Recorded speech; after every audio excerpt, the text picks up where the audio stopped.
Hello there everyone, and welcome to the Inky Lily layering guide video.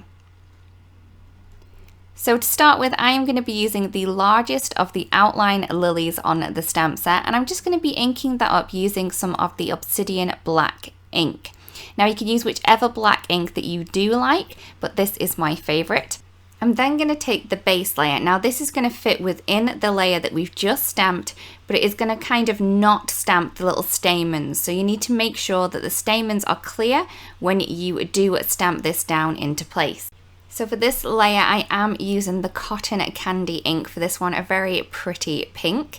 I'm then going to take the second detail layer for this one, and as you can see, this is going to add in the darker layers to the base of all of those petals, and again it is going to leave space for the stamens to be stamped later on.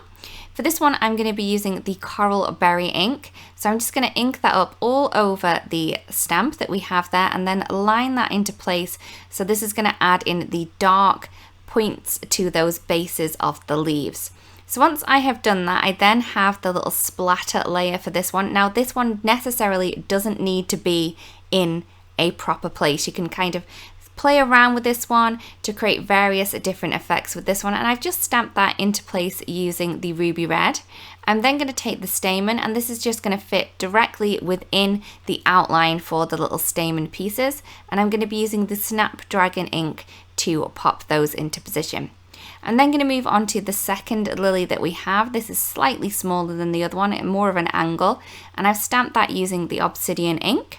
I'm then going to take the base layer for this one, and as you can see, it's going to fit directly within that outline that we have there. I'm just going to use the same colours as before. So this one is the cotton candy ink. So I'm going to line that up around the outside edges, and it is going to leave out those little stamen pieces like before too.